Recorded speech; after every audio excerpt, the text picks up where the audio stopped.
নমস্কার বন্ধুরা, গল্পের চিলেকোঠা পরিবারে আপনাদের সকলকে স্বাগত জানাই। আমি সায়নী। আজ আমাদের নিবেদন সাহিত্যিক অভিজিৎ সেন রচিত গল্প সীমান্ত। গল্পটি কেমন লাগলো কমেন্টে জানাবেন। যদি ভালো লাগে লাইক করবেন, আর চ্যানেলটিতে যদি নতুন হয়ে থাকেন সাবস্ক্রাইব করবেন। তবে চলুন শুনে নেওয়া যাক আজকের গল্প, সাহিত্যিক অভিজিৎ সেন রচিত গল্প সীমান্ত।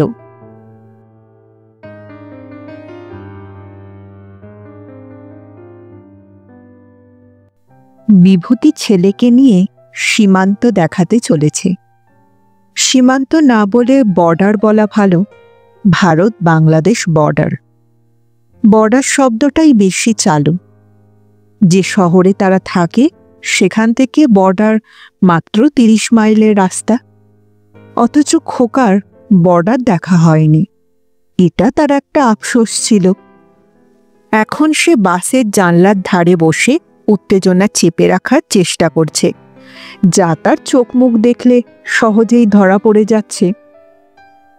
উত্তেজনা বিভূতির ভিতরেও যে নেই এমন না।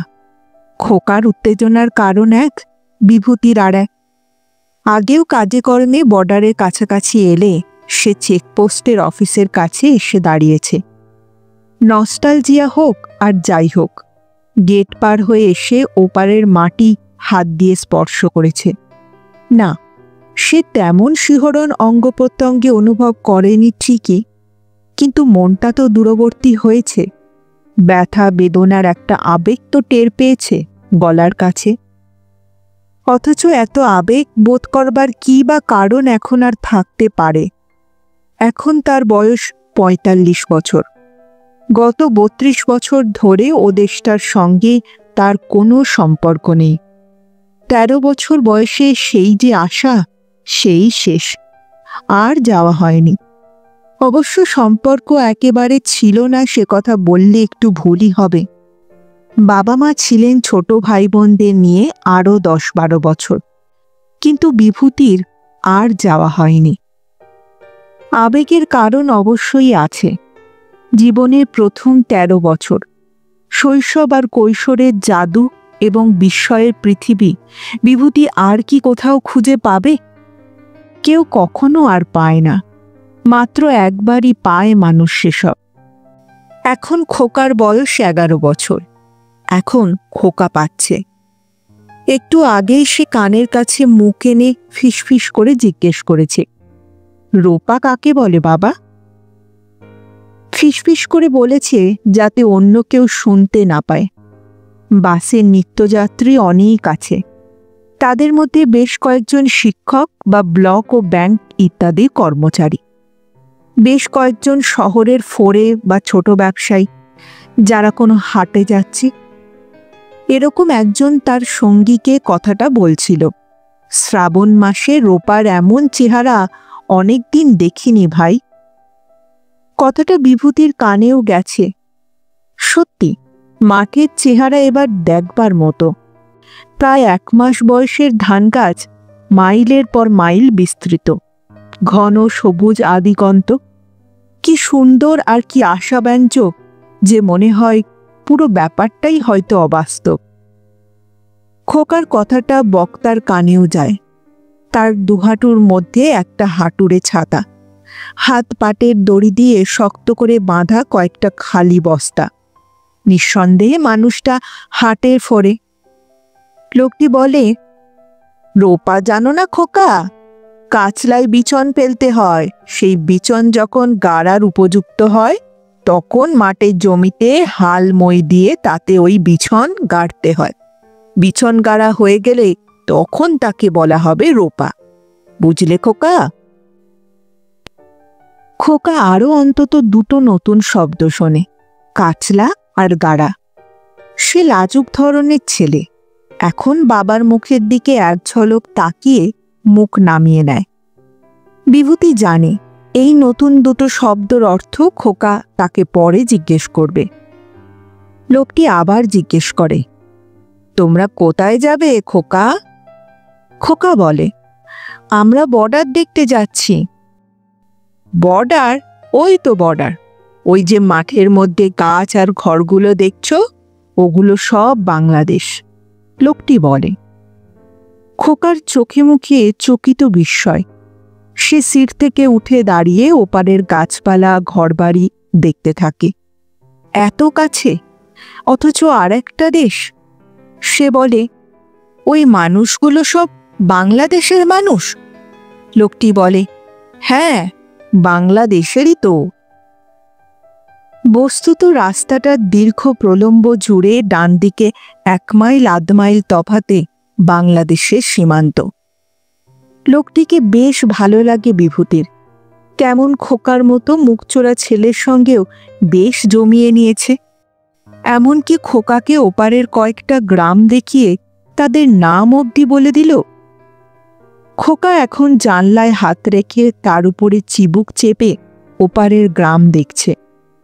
ওপাশে সিট থেকে আর একজন লোক এই লোকটিকে ডাক দিয়ে বলল, ও নরেন, দেশলাইটা দাও দেখি।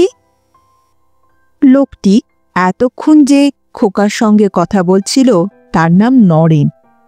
সেই নরেন নিজেই একটা বিড়ি ধরায়, দেশলাইটাও পাশের সঙ্গীর দিকে এগিয়ে দেয়। তারপর বিড়িতে লম্বা টান দিয়ে সে বিড়ির আগুনের দিকে তাকিয়ে থাকে। বর্ষার বিড়ি একদিকে জ্বলছে। বিড়িটাকে ঘুরিয়ে ঘুরিয়ে ডগার আগুন সমানভাবে চারিদিকে ছড়িয়ে দেওয়ার চেষ্টা করে নরেন।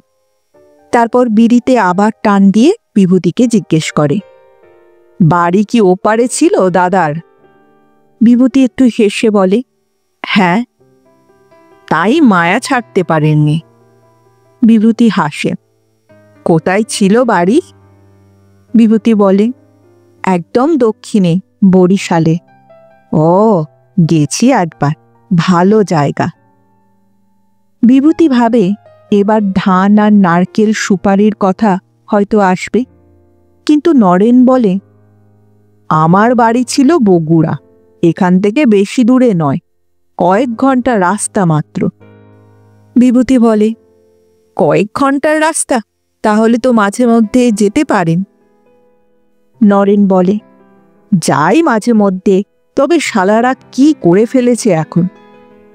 বিভূতি সন্ত্রস্ত হয়ে খোকার দিকে তাকায়।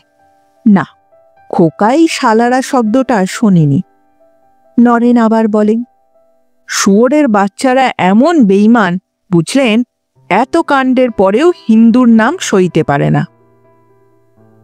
বিভূতি ভাষা ব্যবহারের ব্যাপারে খুব একটা স্পর্শকাতর হয়তো নয়, কিন্তু এখন বিষয়বস্তুর কদর্যতায় মুখ সরিয়ে নেয় এবং শঙ্কিত হয়ে খোকার দিকে তাকায়। স্পষ্টতই সে নিজে এ ধরনের বিশ্বাসের উত্তরাধিকার নিয়ে বড় হয়নি এবং এই বিশ্বাসহীনতা খোকার ভিতরেও সংক্রামিত করতে চায় না সে। তারপরে সে ভাবে, নরেন হয়তো প্রত্যক্ষ ক্ষতিগ্রস্তদের দলে, কিন্তু তাতেও সে স্বস্তি পায় না। প্রত্যক্ষ ক্ষতিগ্রস্ত এদেশে অসংখ্য মানুষ, সে কি নিজে ওই দলে নয়? আসলে নরেনকে প্রথম দিকে তার ভালো লেগেছিল, তাই হয়তো এভাবে একটু মানিয়ে নেওয়ার চেষ্টা।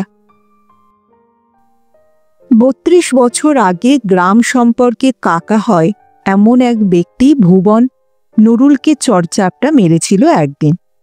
পাশে দাঁড়িয়ে বিভূতির নিজের কাকা ভুবনকে আদেশ করছিল, মারো, আরো মারো বলে। নুরুলকে বাবা কিছু পুরনো কাঁসার বাসন বিক্রি করতে পাঠিয়েছিল গঞ্জের দোকানে। শেষ দিকে এইভাবেই চলছিল। ভুবন সেখানে ছিল এবং দেখেছে নুরুল কত টাকার বাসন বিক্রয় করেছে। ফিরে এসে পরে মায়ের কাছে খোঁজ নিয়েছে নুরুল কত টাকা দিয়েছে। দুয়ের মধ্যে ফারাক ছিল। ভুবন ছিল মারদাঙ্গায় উৎসাহী মানুষ। সে নুরুলের হাত ধরে প্রথমে কাকার কাছে টেনে নিয়ে যায়, তারপর মারে। বাবা তখন দুপুরের খাওয়া দাওয়ার পর বিশ্রাম করছিলেন। নুরুলের হাউমাউ কান্না শুনে খাট থেকে লাফ দিয়ে নামলে। শব্দ লক্ষ্য করে প্রায় ছুটে গিয়ে ভুবনকে ধরলেন এবং কোনো কথা না শুনে 3-4টা চড় কষালেন তার গালে। ভুবন অনেক কষ্টে বিষয়টার গুরুত্ব বোঝাবার চেষ্টা করেছিল তাকে। তাতে বাবা আরও ক্ষেপে যায়, বলেন, তুই আমারে কবি, তারপরে আমি বুঝুম যে নুরুল্লাহ পয়সা চুরি করেছে? নুরুল্লাহ চোর, তার বাপে চোর, তার নানায় চোর। আমার বাড়ির খাইয়া পইরা চুরি কইরা ওরা 3 পুরুষ আছে। আমি জানি না এসব, কিন্তু তুই হারামজাদা কোন সাহসে আমার চাকরের গায়ে হাত তোলো?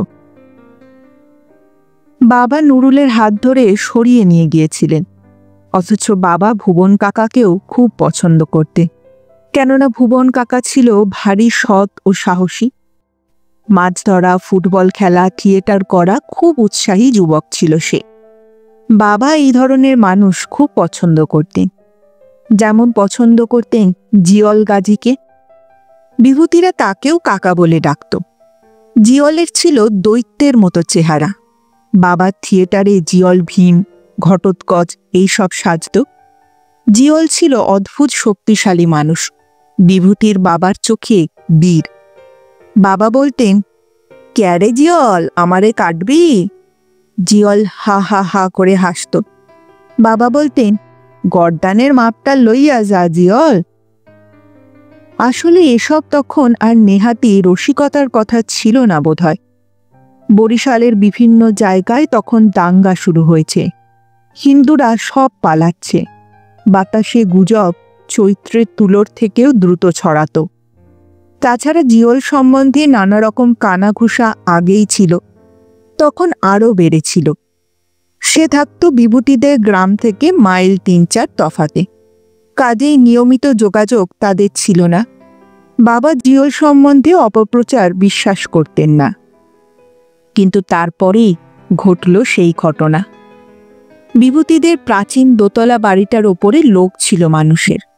দূরে দূরে তখন বিক্ষিপ্ত ঘটনা ঘটছিল। গ্রামের যে কঘর হিন্দু তখনও ছিল, সন্ধ্যার আগেই তারা এই প্রাচীন বাড়িটার কোনো না কোনো কোটরে সুরক্ষার জন্য ঢুকে পড়ত। তখন একদিন রাতে জিয়ল এসেছিল তার দলবল নিয়ে। প্রথমে আধা ফারলং দূরের খালপাড়ে আল্লাহ আকবর ধ্বনি এবং মশালের আলো দেখা যায়। তার কিছুক্ষণ পরে বৈঠকখানা ঘরের সামনে সেই আলো ও ধ্বনি। বাবা আরও 2-3 জন মাত্র পুরুষ মানুষের সঙ্গে দোতলার একপাশের ছাদের ওপরে ছিলেন। তার কিছুক্ষণ পরে নিচ থেকে জিয়লের গলা সবাই শুনতে পায়। জিয়ল একা, তার সঙ্গীরা বৈঠকখানার উঠোনেই ছিল তখনও। বাবা ছাদের ওপর থেকে চেঁচিয়ে জিজ্ঞেস করেছিলেন, ক্যাডা তুই? তিনি অবশ্যই চিনেছিলেন জিয়লকে। জিয়ল নিচ থেকে বলেছিল, আমি জিয়ল, বসন্ত দাদা নিচে আহেন। বাবা একাই নিচে নেমে এসেছিলেন। অন্যদের নিষেধ তিনি শোনেননি। জিয়লকে তিনি বলেছিলেন, তুই এত রাত্রিরে মশাল আর দলবল লইয়া আমার বাড়ি আইছো কেন? জিয়ল আমতা আমতা করে বলেছিল, পাহারা দিতে বাহির হইছি বসন্ত দাদা। বাবা অন্ধকারের মধ্যে জিয়লের মুখ পড়বার চেষ্টা করেছিলেন বোধহয়। বেশ কিছু সময় পরে ভারী গলায় বলেছিলেন, জিয়ল হারামজাদা, তোর কথা বিশ্বাস করলাম না। তুই এককারে নষ্ট হইয়া গেছ। তুই আমারে মাইরা যা, আমার পোলাপান রে কাইটা যা, তবেই তোর শান্তি না। জিয়ল তারপরে ফিরে গিয়েছিল। অন্যরা বাবাকে বলেছিল যে ওই সময় তার নিচে যাওয়াটা ঠিক হয়নি, ওই কথাও বলা ঠিক হয়নি। কেননা যদিও জিয়ল শেষ পর্যন্ত এখানে দাঙ্গা করতে সাহস কিংবা নিজের ভেতর থেকে তাগিদ বোধ করেনি, কিন্তু বাবার ওই অবিশ্বাস এবং ভৎসনার ফলেই নাকি সম্পূর্ণ ভিন্ন দিক থেকে একটা বিস্ফোরণ হওয়ার আশঙ্কা ছিল। এ সমস্ত কথার উত্তরে বাবা অবশ্য কিছু বলেননি। কেমন বিষণ্ণ ও গম্ভীর হয়ে বসেছিলেন বাকি রাত। রাত শেষ হলে বলেছিলেন, না, এ দেশে আর থাকা যাবে না।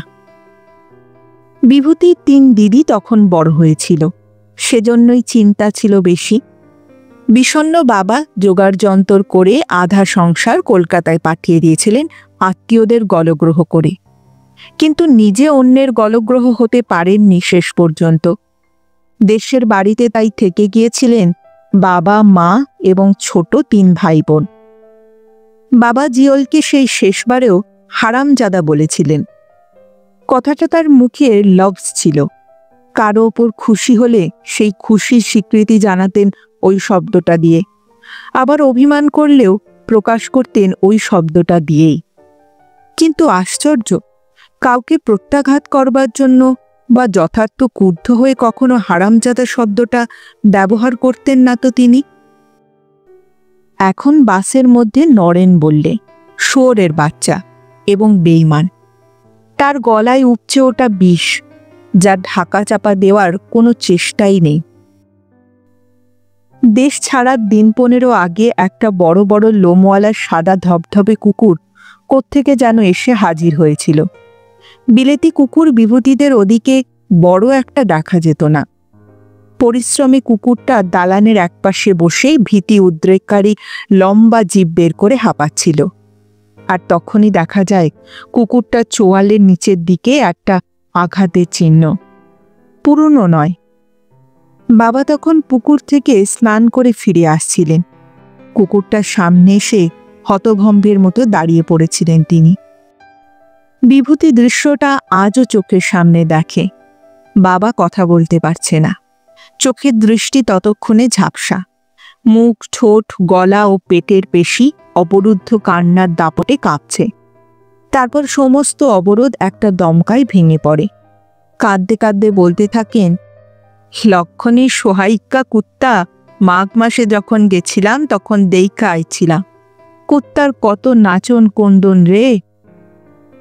কোনো বিবৃতি নয়, সবটাই বাবার কান্না। চিরকালের সংযতবাক বাবা গ্রাম্য অশিক্ষিত স্ত্রীলোকের মতো চিৎকার করতে থাকেন কুকুরের সামনে বসে, ওরে সোনার কুত্তা রে, ওরে মোর বুইনের খবর করে, ওরে নুরুল্লাহ, ওরে হারামজাদা, ওরে নাউয়ের জোগাড় কর, আমি কলসপুর যাইমু। লক্ষণ বিভূতির পিসে মশাই। কলসপুর তাদের বাড়ি থেকে অন্তত 20 মাইলের নদীপথ। বাবাকে ধরাধরি করে ঘরে নিয়ে যাওয়া হয়। সময় তখন বড় নিশ্চিত ঘটনার জন্ম দিত। তবুও অসম্ভব শক্ত মা বলেছিলেন, আগেই উতলা হও কেন, হয়তো কুত্তা এমনেই পলাইয়া আইছে, হয়তো ঠাউর ঝিরা ঠিকই আছে। কুকুরটা থাকে না। যেমন অদ্ভুত শূন্যতা নিয়ে সে এসেছিল, তেমনি শূন্যতা নিয়ে আবার উদ্ভ্রান্তের মতো সে চলে গেল। বাবাকে আর যেতে দেওয়া হয়নি। নুরুল আরও 2জন মাঝিকে নিয়ে কলসপুর গেল। আর নুরুল ফিরে আসার আগেই কলসপুরের নৃশংস ঘটনার কথা সমস্ত জেলায় ছড়িয়ে পড়ল। বাবা চিৎকার করে কাঁদতেন, মুসলমানদের সম্বন্ধে অশ্লীল গালাগাল করতেন এবং নুরুলকে মারতেন। আর নুরুল দাঁড়িয়ে দাঁড়িয়ে সেই মার খেত। কমলার হাট স্টপেজে বাসের অর্ধেক লোক নেমে গেল, সেই সঙ্গে নরেন নামের সেই লোকটিও। বিভূতি একটু স্বস্তি পায়। খোকা নরেনের শেষ কথাগুলো শুনেছে। বিভূতি সবসময়ই একটা প্রয়াস থাকে যাতে খোকা স্বাভাবিক সুস্থ বিচারবোধ সম্পন্ন মানুষ হয়। কিন্তু নিজের কাছেও ব্যাপারটা পরিষ্কার নয় যে খোকাকে সে যেভাবে আগলে রাখে বা আড়ালে রাখে তার মধ্যেই কোনো ত্রুটি থেকে যাচ্ছে না তো। আড়ালের একটা আড়াল থাকে, আগল দিয়ে চোরাগোপ্তার সুড়ঙ্গ দিয়ে দূষিত বাতাস বেনো জল ঢুকতে পারে। তাই এসব সম্বন্ধেও সতর্ক থাকাটা জরুরি। একদিন খোকা স্কুল থেকে ফিরে এসে সহজসায় খবর দিয়েছিল, বাবা, আমাদের ক্লাসে একটা মোছলা ছেলে ভর্তি হয়েছে। বিভূতি যেভাবে চমকে উঠেছিল তাতে শঙ্কিত খোকার মা কাজ ফেলে পিছনে এসে দাঁড়িয়েছিল। না, বিভূতি খোকাকে সঙ্গে সঙ্গেই মারেনি, বরং একদিক থেকে ভালোই হয়েছিল। বিভূতি জানতে পেরেছিল এইসব প্রান্তিক বিষয়ে খোকার কি ধারণা হচ্ছে। এই শহরটায় একসময় যে বেশ কিছু মুসলমান বাস করত তার প্রমাণ এখনো আছে। একটা বেশ বড় এবং প্রশস্ত মসজিদ আছে। আছে ওয়াকফের বেশ কিছু সম্পত্তি, যেমন ছাত্র হস্টেল, পুকুর, জমি, এই রকম।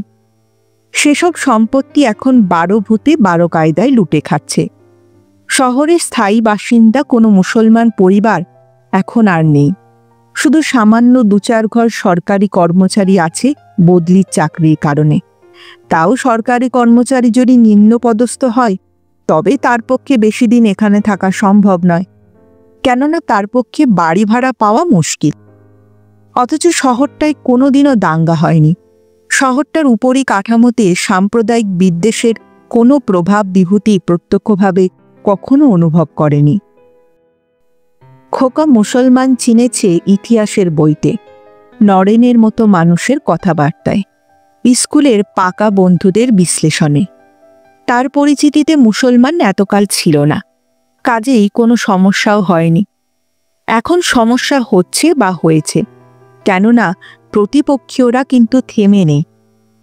বিভূতি জানত যে খোকার স্কুলে 2-3 জন মাস্টারমশাই আছে যারা নানা রকম আপাত ধর্মীয় সংগঠন করে। শহরের দেওয়ালে বেদ, উপনিষদ, সাম্য, বিপ্লব, গুরু কৃপাহি কেবলম, রানা প্রতাপ শিবাজি ইত্যাদি নানা বিষয়ের ওপরে স্লোগানধর্মী লেখা লেখে। বিভূতি এসব জানত, আর এও জানত যে এইসব মাস্টারমশাইরা খোকারও শিক্ষক। সে শুধু বলেছিল, ও কি মোছলা আবার কি শব্দ? তুমি কার কাছ থেকে শিখেছ খোকা? খোকা প্রমাদবনে চুপ করে থাকে। বিভূতি আবার বলেছিল, ওই কথাটা কি কোনো বইতে পেয়েছ তুমি? কথাটা বলার পর প্রমাদ গনে বিভূতি, কে জানে কোনো বইতে আছে কিনা।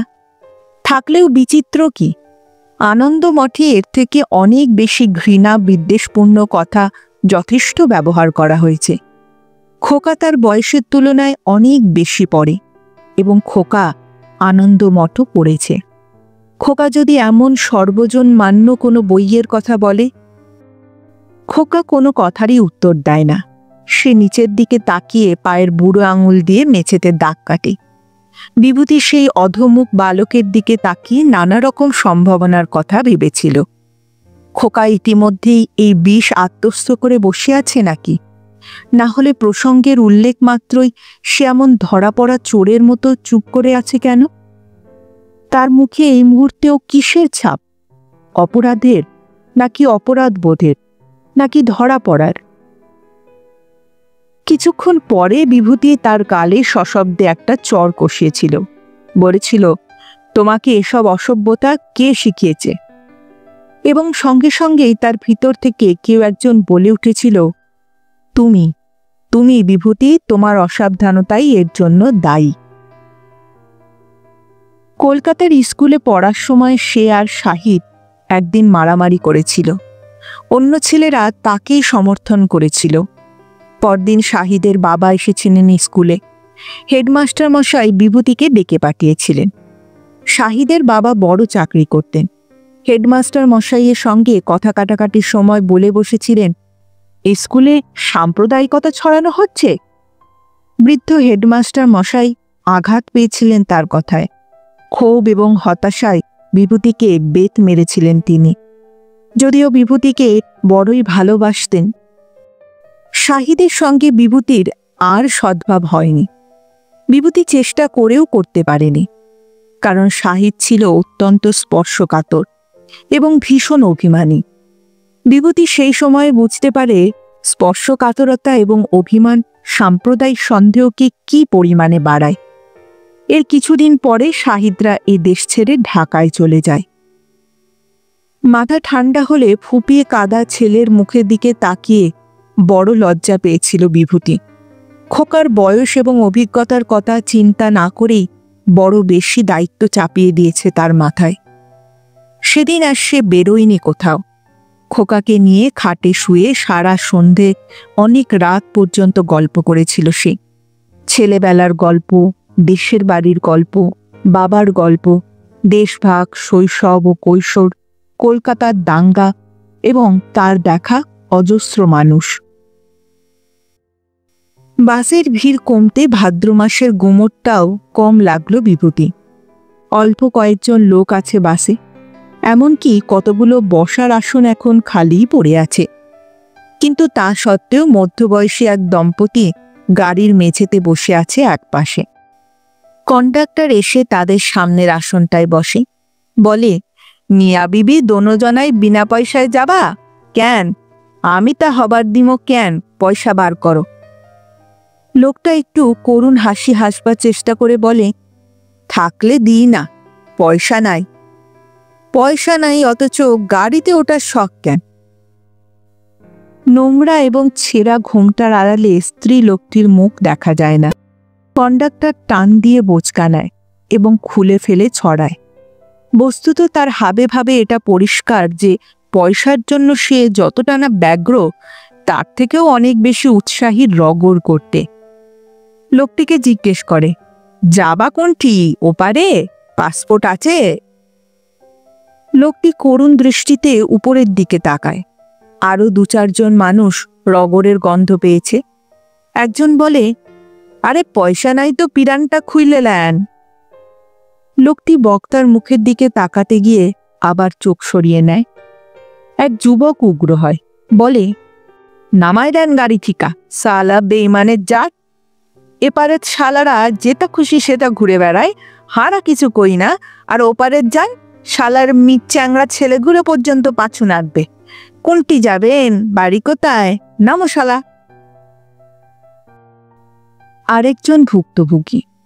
বিভূতি লোকটির কাঁধে হাত দেয়। চোখ ফিরিয়ে লোকটি বিভূতির চোখে চোখ রাখে। বিভূতি বলে, সিটে উঠে বসুন। লোকটি বিভূতির পাশে সন্তর্পণে বসে। বিভূতি জিজ্ঞেস করে, কোথায় যাবেন? শেষ পর্যন্ত যাবে তারা। পকেট থেকে টাকা বের করে কন্ডাক্টরের দিকে বাড়িয়ে দেয় বিভূতি। বলে, এদের টিকিট দুটো দিন। সে বাঁ হাত দিয়ে টাকাটা বাড়িয়ে দেয় এবং কন্ডাক্টরের মুখের দিকে তাকায়ও না। কন্ডাক্টর টিকিট দেয়।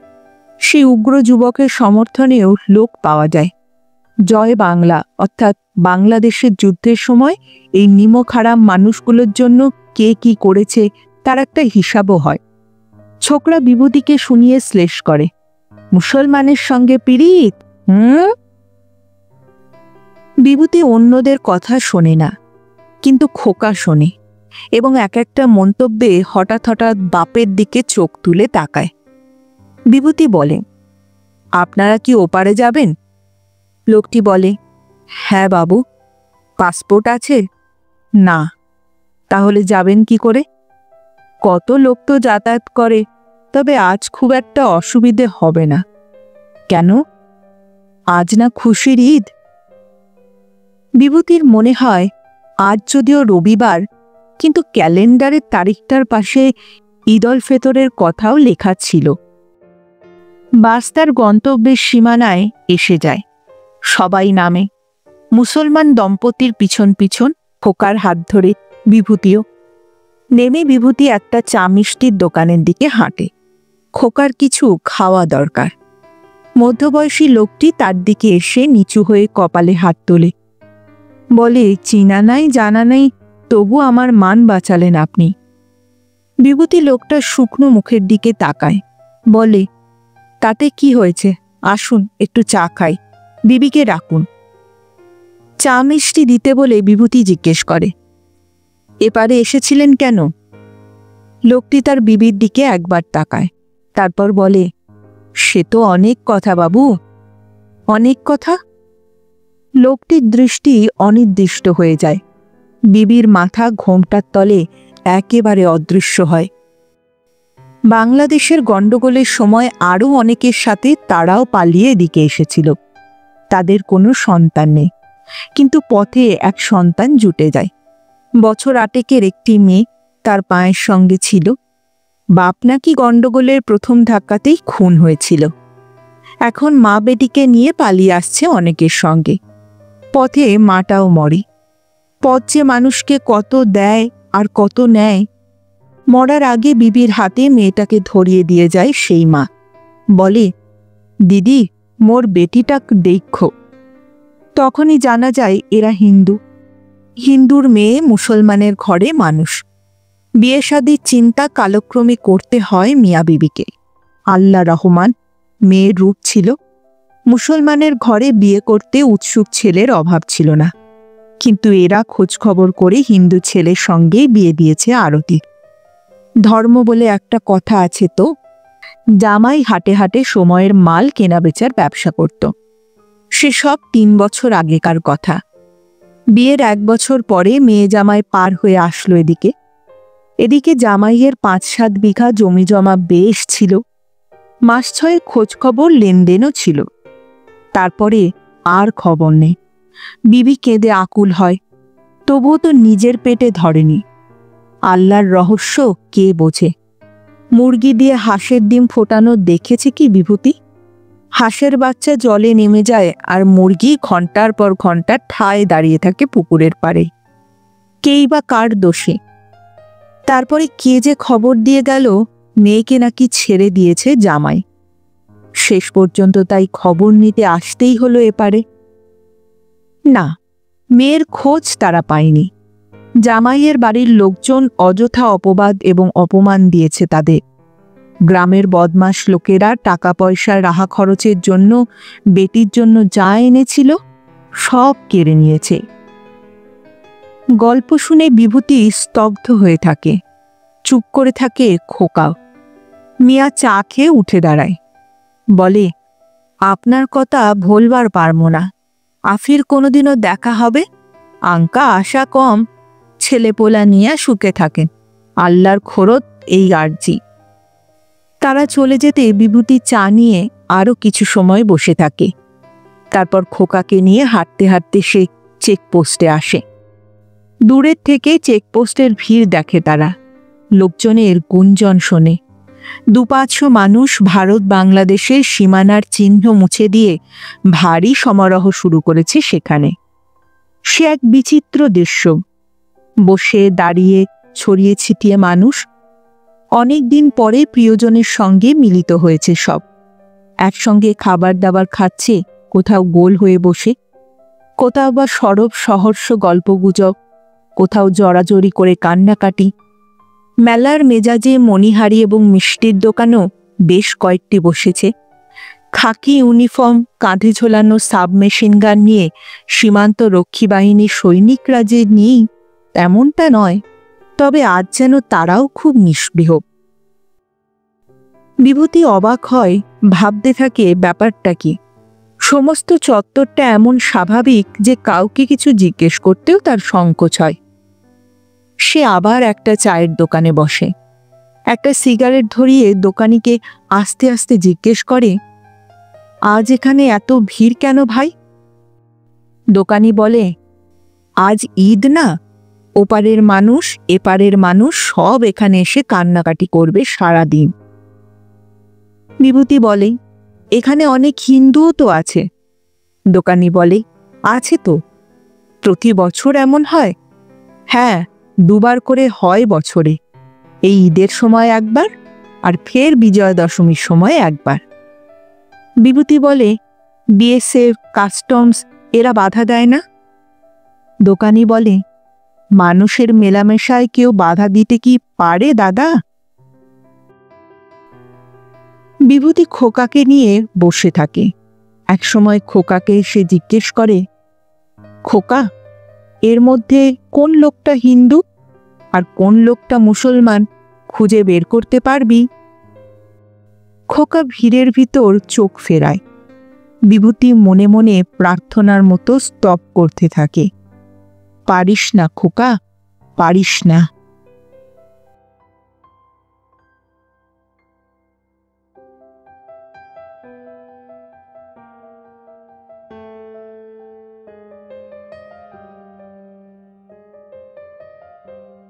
শুনছিলেন আজকের গল্প, সাহিত্যিক অভিজিৎ সেন রচিত সীমান্ত। ফিরে আসছি আরেকটি নতুন গল্পের সঙ্গে কিছুদিনের মধ্যে। ততদিন ভালো থাকবেন, সুস্থ থাকবেন এবং গল্পে থাকবেন। আর আমার গল্প পাঠ ও উপস্থাপনা যদি ভালো লাগে তাহলে লাইক আর কমেন্ট করতে ভুলবেন না। আর চ্যানেলটিতে যদি নতুন হয়ে থাকেন সাবস্ক্রাইব করবেন। এতে আমার উৎসাহ ও আত্মবিশ্বাস দুই বাড়ে। তাহলে আজ এখানেই বিদায় নিচ্ছি। আবার দেখা হচ্ছে। নমস্কার।